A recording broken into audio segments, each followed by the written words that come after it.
Tout d'abord, je vais remercier Monsieur le gouverneur pour avoir pris cette initiative qui est d'ailleurs la première. Et je crois que c'est suite à une de ses promesses le jour du 1er juin où il nous disait qu'il reviendra très bientôt pour faire le suivi et voir ce que nous venons de faire a pu donner. Aujourd'hui, c'est la concrétisation de cette promesse. Nous sommes très heureux et je crois que c'est un acte très fort que le gouverneur vient de poser dans la région des Savanes. Pourquoi un acte très fort? Parce que ça va encore plus susciter l'engouement au niveau des différents acteurs pour comprendre que les différents efforts qui se font chaque jour pour contribuer à l'ambition gouvernementale de planter 1 milliard d'arbres est bien suivi. L'effort de tout un chacun est bien suivi par les autorités de la région et également au-delà. Donc pour nous, c'est un grand soutien qu'il nous apporte et en même temps un soutien de sensibilisation pour que la population comprenne. Puisque l'habitude, nous le disons, il ne sert à rien de mettre en terre un plan si nous ne l'entretenons pas, si nous ne le suivons pas.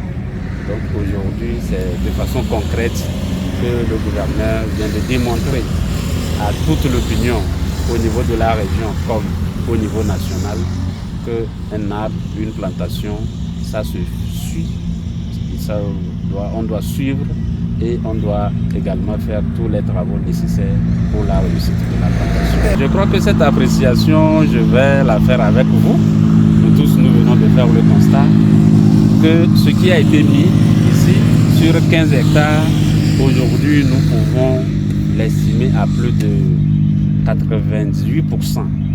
Bien sûr qu'il y a eu quelques pertes et nous avions déjà fait les regards. Donc, tout est en place et avec les pluies, nous avons espoir que tout va réussir et va pouvoir traverser la prochaine saison sèche dans la région.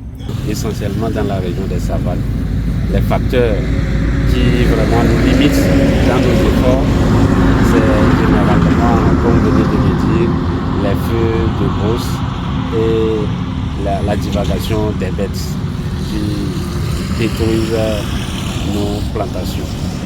Ce que nous allons faire par rapport aux feux de brousse, je crois que c'est les entretiens que nous allons faire, puisque bientôt à la sortie de la saison des pluies, il y aura le second entretien qui sera fait. Et après ce second entretien, il y aura le pare-feu que nous ferons tout autour de la plantation. Vous avez constaté que le DP, avec ses efforts, il a déjà fait les rings, c'est les premiers entretiens.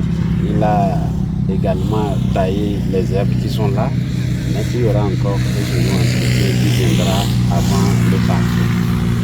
Au niveau de la divagation des bêtes, nous dirons que nous continuons toujours les sensibilisations. Nous continuons les sensibilisations pour dire aux uns aux autres, nous connaissons les zones de pâturage, c'est vers ces zones-là qu'il faut pouvoir amener les bêtes. Les bêtes ne doivent pas être laissées dans les aires protégées. C'est strictement interdit. Donc toute bête qui sera aperçue sur ces aires, sur ces parcelles, feront objet d'amende, de sévères amendes d'ailleurs, pour ne pas endiguer l'effort que tout le monde fait pour que la région des Savanes puisse pouvoir relever les défis du changement climatique.